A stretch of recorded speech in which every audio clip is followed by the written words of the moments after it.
বাংলা সাহিত্যে এমন কিছু নাম আছে যাদের সাহিত্যকর্ম নিয়ে খুব বেশি বিতর্ক করার সুযোগ কম, সাহিত্য মান নিয়ে।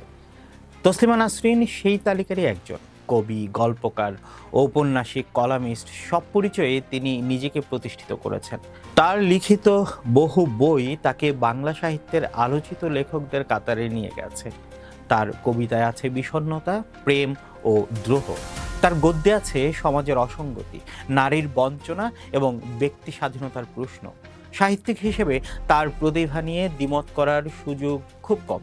কিন্তু একজন লেখকের মূল্যায়ন কি শুধু তার সাহিত্য দিয়েই শেষ হয়ে যায়, নাকি তার দর্শন, নৈতিক অবস্থান এবং জনপরিসরে তার আচরণও সমানভাবে বিবেচিত হওয়া উচিত?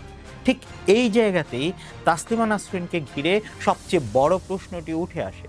তিনি নিজেকে একজন সেকুলার, উদারমনা ও নাস্তিক লেখক হিসেবে পরিচয় দেন, কিন্তু তার সেকুলারিজম কি সত্যিই সব ধর্মের প্রতি সমান, নাকি এটি একটি নির্বাচিত অবস্থান? সমালোচকদের মতে ইসলামে সমালোচনায় তিনি বরাবরই অত্যন্ত উচ্চকণ্ঠ, কিন্তু অন্য ধর্মগুলোর ক্ষেত্রে সেই একই ধারাবাহিকতা খুব একটা চোখে পড়ে না। অথচ একজন নাস্তিকের কাছে সব ধর্মীয় বিশ্বাসী সমানভাবে প্রশ্নের বিষয় হওয়ার কথা। যদি যুক্তি তার একমাত্র মানদণ্ড হয়, তাহলে সেই যুক্তি কি সব ধর্মের ক্ষেত্রেই সমানভাবে প্রয়োগ হওয়া উচিত নয়? এই প্রশ্ন আরও জোরালো হয় যখন দেখা যায় কলকাতার একটি পূজা মণ্ডপে তিনি দেবীর আসনে বসে পূজা গ্রহণ করছেন। এখানে বিষয়টি পূজা গ্রহণ করা বা না করা নয়, বিষয়টি হলো অবস্থানের ধারাবাহিকতা। একজন নাস্তিক যদি ধর্মীয় আচার অনুষ্ঠানকে প্রত্যাখ্যান করেন, তাহলে একটি নির্দিষ্ট ধর্মীয় অনুষ্ঠানে এভাবে অংশগ্রহণের ব্যাখ্যা কী? আর যদি এটিকে কেবল সাংস্কৃতিক অংশগ্রহণও বলা হয়, তাহলে অন্য ধর্মীয় পরিসরেও কি একই রকম স্বতঃস্ফূর্ত উপস্থিতি দেখা যায়? প্রশ্নগুলো এখানেই থেমে থাকে না।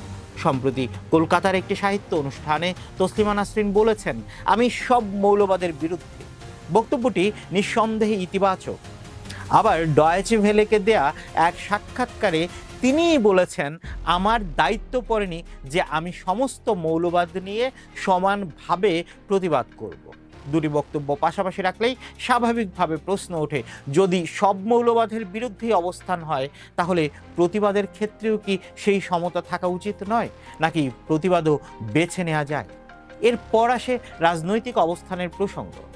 ভারতের ডানপন্থী রাজনীতির কিছু নেতার সঙ্গে তসলিমা নাসরিনের সম্পর্ক নিয়ে বহুবার আলোচনা হয়েছে। বিশেষ করে পশ্চিমবঙ্গের বিজেপি নেতা শুভেন্দু অধিকারীর সঙ্গে তার প্রকাশ্য সৌহার্দ্য সমালোচনার জন্ম দিয়েছে। প্রশ্ন হলো, যদি একজন লেখক সত্যি সব ধরনের মৌলবাদের বিরুদ্ধে অবস্থান নেন, তাহলে একজন হিন্দুত্ববাদী রাজনীতিকের সঙ্গে তার এই ঘনিষ্ঠতা কিভাবে ব্যাখ্যা করা যায়? আবার বাংলাদেশ সম্পর্কে বিতর্কিত বক্তব্য দেয়া কোনো রাজনীতিকের কাছ থেকে সম্বর্ধনা গ্রহণ করলে সেটিও প্রশ্নের জন্ম দেয়। এখানেই আরেকটি বিতর্ক সামনে আসে। বাংলাদেশের প্রসঙ্গেও তাসলিমা নাসরিনের বক্তব্য নিয়ে দীর্ঘদিন ধরে সমালোচনা রয়েছে। বিভিন্ন সময়ে তিনি বাংলাদেশকে জিহাদিস্তান বলে উল্লেখ করেছেন, যা অনেক বাংলাদেশের কাছে শুধু একটি রাজনৈতিক মন্তব্য নয়, বরং পুরো রাষ্ট্রের প্রতি অবমাননাকর ভাষা বলেই প্রতীয়মান হয়েছে। সমালোচকদের অভিযোগ, বাংলাদেশের কোনো সংকট সামনে এলেই তার বক্তব্যে দেশের ইতিবাচক দিকের চেয়ে নেতিবাচক দিকই বেশি প্রাধান্য পায়। ফলে অনেকের কাছেই এমন ধারণা তৈরি হয়েছে যে বাংলাদেশের বিরুদ্ধে কঠোর ভাষায় মন্তব্য করা যেন তার জনপরিচয়েরই একটি অংশ হয়ে দাঁড়িয়েছে। সমালোচকদের আরও দাবি, ভারতের বর্তমান রাজনৈতিক পরিসরে তার এই অবস্থান ক্ষমতাসীন মহলের একটি অংশের দৃষ্টিভঙ্গির সঙ্গে সঙ্গতিপূর্ণ হওয়ায় তিনি সেখানে গ্রহণযোগ্যতা ও পৃষ্ঠপোষকতা পেয়েছেন। এই অভিযোগ নিয়ে ভিন্ন মত থাকতেই পারে, কিন্তু প্রশ্নটি থেকে যায়, যে লেখক নিজেকে মানবতাবাদী ও সেকুলার হিসেবে পরিচয় দেন, তার বক্তব্য কি একটি পুরো রাষ্ট্রকে এমনভাবে চিহ্নিত করার সঙ্গে সামঞ্জস্যপূর্ণ? এই প্রশ্নের উত্তর খুঁজতে গেলে আরেকটি বিতর্কিত দিক সামনে আসে। দীর্ঘদিন ধরেই শোনা যায় নিজের বইয়ের প্রচারণার জন্য তসলিমা নাসরিন বিতর্ককে অত্যন্ত দক্ষতার সঙ্গে ব্যবহার করেছেন। এমনও অভিযোগ রয়েছে যে নিজের বিরুদ্ধে প্রতিবাদের পরিবেশও নাকি প্রচারণার অংশ হিসেবে কাজে লাগানো হয়েছিল।